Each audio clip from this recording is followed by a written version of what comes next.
नमस्कार। आइए सुनते हैं अमिता नीरव की लिखी कहानी तुम जो बहती नदी हो। अंतिम भाग।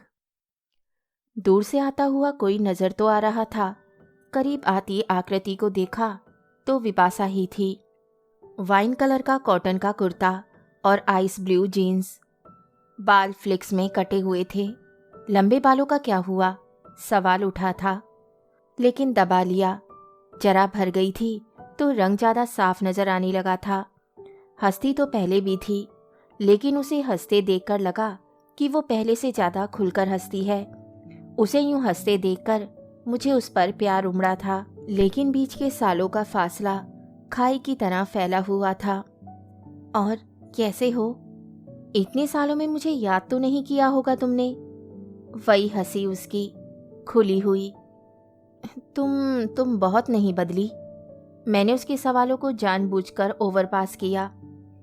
बदलना कैसा होता है यार, बाहर से? उसने सवाल तो गंभीर पूछा था, लेकिन लहजा बहुत सहज था। मैं हड़बड़ा गया था और वो जोर जोर से हंसने लगी थी। कह सकते हो पहले से ज़्यादा खूबसूरत हो गई हूँ।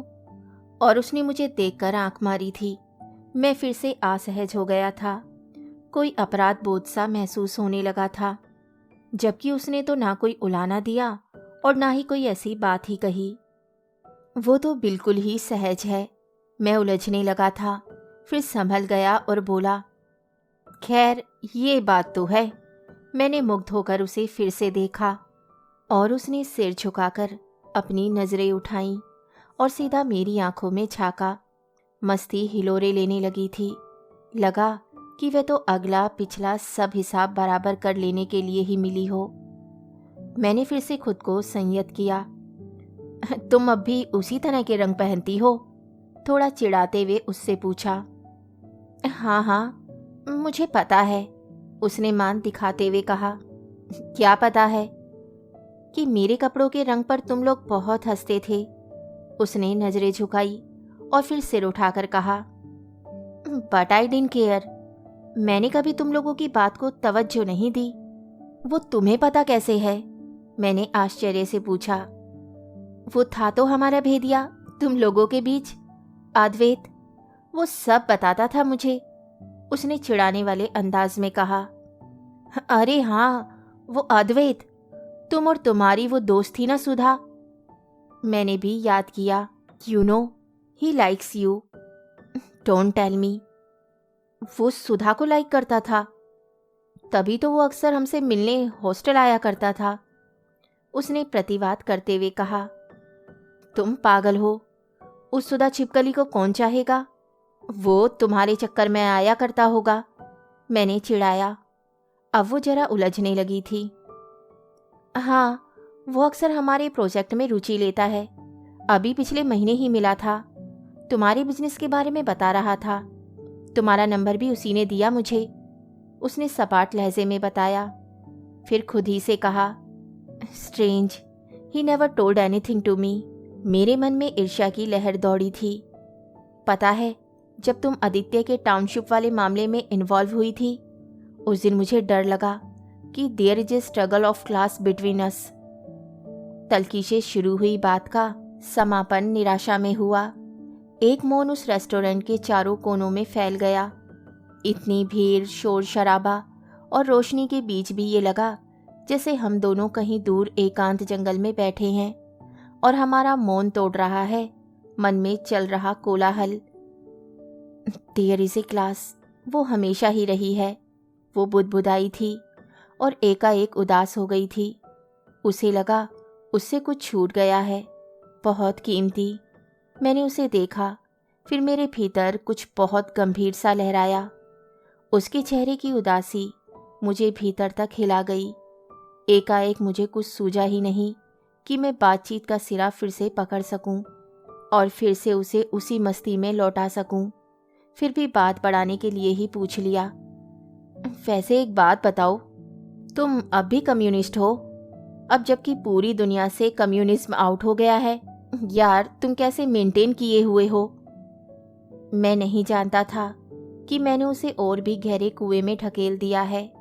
उसने बहुत गहरी सांस खींची और फिर धीरे धीरे उसने छोड़ी, जैसे उदासी का जहर सांसों के साथ छोड़ रही हो। फिर भी जैसे कुछ खून में दौड़ रहा है वैसे बोली, नहीं यार, सारे इज़्म एक सीमा के बाद बंधन हो जाते हैं। किस लक्ष्य से शुरू होते हैं और कहाँ पहुँच जाते हैं, मेरा इन सब से यकीन टूट गया है। इंसान की गरिमा और आज़ादी से जीने के हक का उद्देश्य लेकर शुरू हुए विचार अंततः उसी को चोट पहुंचाने लगते हैं। इन पिछले कुछ सालों में मैं बहुत निराश हुई, बहुत बार टूटी हूँ। मुझे यकीन नहीं आया कि जाति वजहों के अलावा कोई इस तरह की वजहों से भी निराश हो सकता है। लेकिन मैं तो उसे उदासी से निकालने की कोशिश कर रहा था, वो तो लगातार उसी में घिरती नजर आ रही है। यार एक बात बताओ, तुम ये सब लाती कहाँ से थी? कितने छोटे गांव से तो आई थी। आखिरकार मैंने उसे चिढ़ाने का सामान ढूंढ ही लिया था। ओहो हो, बड़े आए। तुम सारे शहरी लोगों से तो हम कई गुना ज़्यादा जानते थे, ज़्यादा एक्टिव भी थे और ज़्यादा वर्सटाइल भी। भूल गए क्या? वो फिर से अपने रंग में लौट आई थी। नहीं नहीं, भूल कैसे सकते हैं?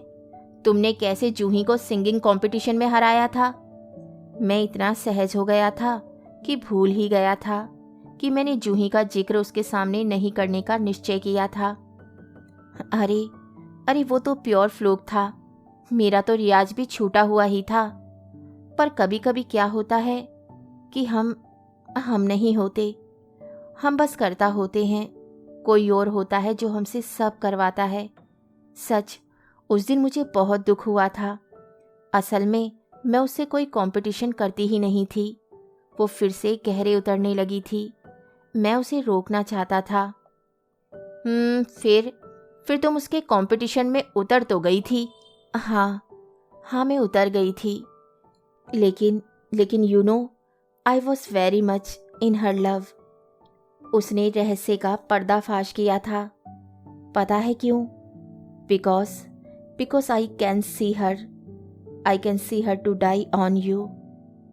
मैं सहम गया था। वो हर बार की तरह इस बार भी मेरे सामने रहस्य की तरह ही आ खड़ी हुई है। मैं हारने लगा था। मैं चुप हो गया। उसकी आंखों में कुछ तरल सा चमका था। फिर से मैं छूटे सिरे पकड़ने की कोशिश करने लगा। शाम गहराने लगी थी और रेस्टोरेंट में आवाजाही बढ़ गई थी। अचानक वो खड़ी हो गई। मुझे यहाँ असुविधा महसूस हो रही है। बहुत शोर हो रहा है। I am feeling restless. चलो बाहर चलते हैं। मुझे भी जरा सा वक्त मिल गया था। हम दोनों साथ साथ बाहर निकल आए। मैंने एक बार फिर मन भरकर उसे देखा था। उसने आगे बढ़कर मेरा हाथ थाम लिया था। उसकी उंगलियों की पकड़ मुझसे बहुत कुछ कह रही थी। बाजार में खासी हलचल है। दिन भर की मस्ती के बाद सैलानी शाम की तफरीह पर बाहर निकलते हैं। छोटी छोटी दुकानों पर कई तरह के रंग बिरंगे सामान, कहीं कपड़े तो कहीं नकली गहने, जूते, चप्पल, पर्स, टैटू डिजाइनिंग सेंटर तो स्पा और ब्यूटी पार्लर्स भी। समुद्र किनारे दक्षिण गोवा में बसा ये अनजान सा गांव। पता नहीं सैलानी यहाँ किस तलाश में आते हैं।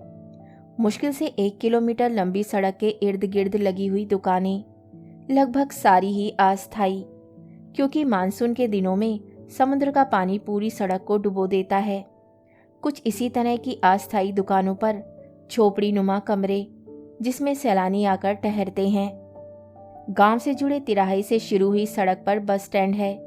मडगांव से आने वाली बसें यहीं रुकती हैं। फिर लंबी सड़क के दोनों ओर दुकानों और छोटे छोटे शॉपिंग कैंपस में बनी कई तरह की दूसरी दीगर दुकानों को पार करते जाने पर सड़क खत्म होती है और ख़त्म होती सड़क सीढ़ियों से समुद्र किनारे की रेत तक ले जाती है। एक छोटा सा दरवाजे जैसा बना हुआ है, जिसके दोनों ओर कंधे तक की ऊंचाई वाली दीवार बनी हुई है। दीवार के उस तरफ समुद्र अपनी सहजता में आता और लौट जाता है। हम उन्हीं सीढ़ियों को पार कर बीच की रेत पर पहुंच गए। रेत पर पहुंचते ही उसने अपनी चप्पल उतार ली। उसने जब मेरा हाथ छोड़ दिया था, लेकिन मेरी हथेली में अब भी उसकी हथेली का गुनगुनापन सरसरा रहा था। उसने अपनी जीन्स की जेब में हाथ डाल लिया। मैं उससे गुजरे सालों के बारे में बात करना चाह रहा था, उस सारे वक्त के बारे में जो हम दोनों ने अलग अलग अनजान रहते हुए गुजारे थे। तो अब तक कमिटमेंट का भूत उतरा या नहीं? जब इतनी गहरी चुप्पी से मेरा मन घबराने लगा तो पूछ ही लिया। वो आगे चल रही थी मुझसे, रुक कर ऐसे देखा जैसे वो मेरे चेहरे के उस पार कुछ देख रही हो, या ऐसे जैसे कि वो उस सवाल के स्रोत को मेरे चेहरे में ढूंढ रही हो। कमिटमेंट, ये क्या होते हैं? और उसने सवाल के जवाब में सवाल कर डाला। मैं जरा उलझ गया। तो अब भी वही सब करती हो? कड़वाहट बचाते बचाते भी सतह पर आ गई। हाँ, कुछ नया भी साथ साथ कर रही हूँ। उसने अर्थपूर्ण नज़रों से मेरी ओर देखा था। क्या? हाँ, आजकल मैं पत्थर तराशना सीख रही हूँ। शायद किसी दिन किसी मूर्ति को आकार दूँ। वो सहज है। हो सकता है तुम्हारी। वो अब की मुस्कुराई थी। मैं अपनी कड़वाहट से पार आ गया था। कैसे? मेरा बुत बनाने के लिए कितने दिन मुझे बुत बनाए रखोगी? मैंने पूछा था। तुम्हारा बुत बनाने के लिए मुझे तुम्हारी ज़रूरत नहीं पड़ेगी। बुत का बुत नहीं बनाऊंगी। वो खिलखिलाई थी। बुत तो जिंदा लोगों का बनता है। तो तुम कुछ भी लगातार नहीं कर सकती ना? एक्टिविज्म छोड़ दिया क्या? एक कड़वाहट मेरे भीतर उतर आई। इसी एक्टिविज्म की वजह से ही तो वो मुझसे अलग हो गई थी। वही तो था 20 साल पहले का दिन, जब मैं पढ़ाई के लिए अमेरिका जाने की तैयारी कर रहा था। बस सप्ताह भर बाद ही मेरी फ़्लाइट थी। तमाम तैयारियां चल रही थी। मैं बार बार कागज़ों के सिलसिले में परेशान होकर राजधानी के चक्कर लगा रहा था। थोड़ा चिढ़ा हुआ भी था और बहुत परेशान भी। ऐन तभी उसी दिन मुझे आदित्य का फ़ोन आया। यार, कुछ ज़रूरी मैटर है, आ सकता है क्या? कहाँ मिलोगे? मैंने पूछा तो उसने जल्दी में बताया कि कहाँ और कब नहीं। अभी सिटी नर्सिंग होम में, इट इज़ वेरी अर्जेंट, कहकर उसने फ़ोन पटक दिया। उसका व्यवहार मेरे लिए बड़ा रहस्यमय लगा था। अपना सारा काम छोड़कर जब मैं सिटी नर्सिंग होम पहुंचा तो बाहर देखा कि भीड़ लगी हुई है। पत्रकार अपने कैमरे और माइक लेकर दरवाजे पर खड़े हुए थे। मुझे आदित्य ने तभी कह दिया था कि पिछले रास्ते से आना। मैं जब पिछले रास्ते से नर्सिंग होम के भीतर पहुंचा तो आदित्य बदहवास और परेशान नजर आया। मैंने उससे पूछा, क्या हुआ? तो वह मुझे कैजुअलिटी वार्ड में एक बेड पर लेकर गया। उफ, विपाशा। रेस्टोरेंट की उस शाम के बाद मैं विपाशा से मिला ही नहीं था। कुछ जाने की उलझन और कुछ उसका उस दिन का व्यवहार। मन उसकी तरफ से बिल्कुल उदासीन हो गया था।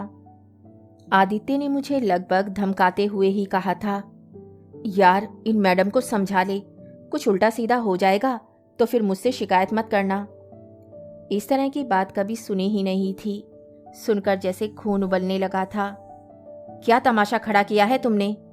मैंने चिढ़कर विपाशा से कहा तो उसने जवाब दिया, मैंने कोई तमाशा नहीं किया है, यही लोग कर रहे हैं। उन बस्ती वालों को रिहेबिलिटेट नहीं कर रहे हैं और उनसे बस्ती खाली करवा रहे हैं। वो लोग कहाँ जाएंगे? अभी मुझे प्रेस से बात करनी है और ये लोग मुझे ऐसा नहीं करने दे रहे हैं। तुम किसी से बात नहीं कर रही हो और अभी पिछले रास्ते से तुम मेरे साथ घर चल रही हो। बहुत हुई तुम्हारी समाज सेवा। बहुत दिनों से मैं तुम्हारा पागलपन देख रहा हूँ, अब नहीं चलेगा। लेकिन जब उसने मेरे सारे अधिकार और लाड़ को दरकिनार करके कह दिया कि मुझे बात करनी है बस अभी, तो मेरा जब्त छूट गया। मैं बाहर जाने लगा तो उसने वहीं से चिल्लाकर कहा, याद रखना, 20 साल बाद मिलेंगे, तब पूछूंगी कि क्या मैं वाकई गलत थी। याद रखना, ऑल द बेस्ट। मैंने सुना था लेकिन कोई जवाब नहीं दिया। मैं आदित्य को इतना कहकर आ गया था। मैंने उसे बहुत समझाया, समझ नहीं रही है, जिद्दी है, लेकिन दिल की अच्छी है, थोड़ा कॉम्प्रोमाइज़ कर ले यार। उसे भी पता नहीं क्या लगा, या पता नहीं उससे मेरा मायूस चेहरा देखा नहीं गया। उसने मेरे कंधे पर सहानुभूति का हाथ रखा। मैं लगभग रुआसा और मायूस होकर वहाँ से चला गया और फिर इस देश से भी चला गया। मैंने बाद में जानने की कोशिश ही नहीं की कि आखिर वो कहाँ है, क्या कर रही है। कभी लगता है कि उसे कुछ भी नहीं व्यापता है। अभी इस वक्त जब वो मेरे सामने है, वो निर्विकार होकर कह रही है कि लोगों के दुख कम करने में ही मैंने अपने जीवन का मकसद पाया है। पता है, कई बार मैंने महसूस किया है कि मेरे भीतर एक नदी बहती है जो आगे आगे आगे बढ़ती रहती है। अभी ये कर रही हूँ, पता नहीं कब तक ये ही करती रहूँगी। हो सकता है किसी दिन कुछ और करूँ, लेकिन नदियाँ अमूमन अपने किनारों के बीच ही बहती है ना? तो एक्टिविज्म कैसे छोड़ सकती हूँ? आसपास दुख हो तो आप सुख से सो कैसे सकते हैं? ये गुनाह है। इसके अतिरिक्त और कोई गुनाह नहीं होता इस सृष्टि में। बाकी सब गलतियाँ होती हैं। इसीलिए सारी विचारधाराओं को बलाए ताक पर रखकर मैं अपने लेवल पर काम करती हूँ। पता है, एक वक्त ऐसा भी था जब मैंने ये सब छोड़ दिया था। ये वो वक्त था जब मैं तुमको खो चुकी थी और विचारधारा के स्तर पर भी टूट गई थी। बहुत गहरी टूटन थी और मुझे सब कुछ मीनिंगलेस महसूस होने लगा था। एक आध बार तो कहते कहते वो रुक गई, एक घूंट लिया, एक गहरी सांस ली, शायद आंखों में उभर आई तरलता को भी भीतर ढकेला हो। फिर बोली, एक लंबा वक्त कुछ नहीं किया। कुछ नहीं मतलब कुछ भी नहीं। तब तो ये लगने लगा कि जो मैं हूँ वो ही अर्थहीन हो रही हूँ, डूब रही हूँ, कुछ नहीं करते हुए खत्म हो रही हूँ। वो फिर चुप हो गई। अब मैं ही डूबने लगा। मैं उसे फिर से लौटा लाना चाह रहा था। तुम उस छोटी सी जगह से इतना कितना लाई थी यार, कि अब तक तुम पर सब कुछ उसी तरह से लदा हुआ है? मैंने चिढ़कर पूछा था। उसने भी मेरी चिढ़ को समझा था। मुस्कुराई। यार, हम छोटी जगह रहने वालों के पास औसत बने रहने की गुंजाइश नहीं रहती है। हम या तो औसत से नीचे रह जाते हैं या फिर औसत से ऊपर चले जाते हैं। ज़्यादातर तो औसत से नीचे ही रह जाते हैं, क्योंकि आकर्षण तो हर जगह ही होते हैं। बड़ी जगहों में औसत का गुजारा हो जाता है, छोटी जगहों में नहीं हो पाता। फिर हमें आदत भी नहीं होती। या तो हमें दुत्कार चाहिए या फिर प्यार। दोनों में से कुछ भी ना मिले, ये हमें गवारा नहीं। वो जोर से खिलखिलाई थी। मैं रुक गया था और उसे अपने पास खींच लिया था। वो फिर से एकदम सामने आ खड़ी हुई थी। जब्त फिसल रहा था, मेरा भी, और वो एकाएक पलट गई। पता है, मैंने तुमसे यूं ही नहीं कहा था कि 20 साल बाद मिलेंगे। 20 साल एक लंबा अरसा होता है। इस पूरे वक्त में हम बुनियादी तौर पर ज़्यादा परिपक्व हुए हैं। दुनिया को देखने का हमारा अपना नज़रिया बना है। आदर्शों और मूल्यों के जाल से बाहर निकल आए हैं।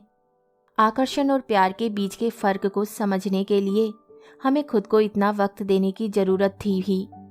तभी तो हम प्यार को उसके अपनेपन, उसके पूरेपन के साथ समझ पाए हैं। मुझे यकीन नहीं था कि तुम आओगे। उसकी आवाज़ डूबने लगी थी। मैंने उसे फिर से करीब खींच लिया। उसके चेहरे पर उड़कर आई लट को उंगली से हटाते हुए पूछा था मैंने। क्यों? वो यूं ही खड़ी रही अचल, पलकें गिरा ली थी। एक आंसू उतर आया था खुले में। उसका चेहरा थोड़ा सा उठ गया था। कौन जीता है तेरी जुल्फ के सर होने तक? मन थोड़ा भारी होने लगा था मेरा। पूरा चांद आसमान पर तनकर खड़ा था। समुद्र का शोर लगातार बढ़ता जा रहा था। मटमैला पानी लहरों की शक्ल में बार बार अपनी सीमाएं तोड़ रहा था, बना रहा था। मन यूं ही ऊब डूब कर रहा था। हाथ पकड़े हुए ही मैंने उससे पूछा था, तुमने 20 साल तक क्यों इंतज़ार किया? क्योंकि तुम नहीं कर सके। वो रुकी और उसने तपाक से कहा, तो क्या मुझे अपराधी बनाने के लिए? नहीं, ये जानने के लिए कि जो तुमने किया था वो प्यार था या जो मैंने किया वो। दर्द की एक लहर तो उसके जहन में उभरी थी, वो मेरे भीतर उतरकर ठहर गई थी। मैं रुक गया था, वो भी ठहर गई थी। मैं रोना चाहता था, कहना चाहता था, मैं तुम्हारा अपराधी हूँ, मुझे माफ़ कर दो। कह नहीं पा रहा था। मैं उसके सामने खड़ा था। अचानक बादल गड़गड़ाने लगे, बिजली चमकने लगी। तभी मैंने उसे और करीब खींच लिया था। उसने मेरे हाथों की पकड़ के बीच ही कहा था, दरवेश, life is not all about found and last, it is about living और लेट बी लिव। प्यार करना, प्यार को जीना है और मुक्त कर देना है।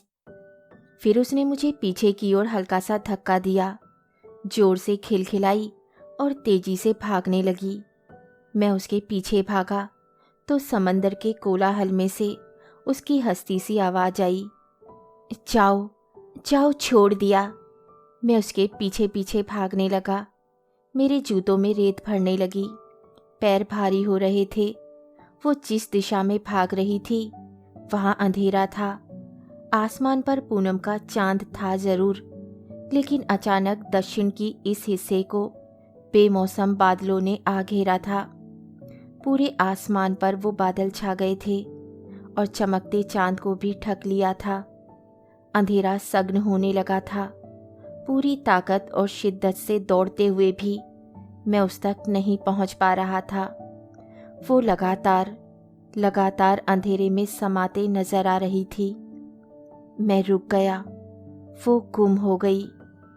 उसने कहा था कि मैं नदी की तरह हूँ, लौटूंगी नहीं।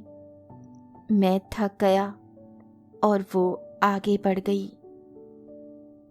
कहानी सुनने के लिए धन्यवाद। तो इसी के साथ मैं आपसे विदा लेती हूँ और कल फिर मिलती हूँ एक नई कहानी के साथ।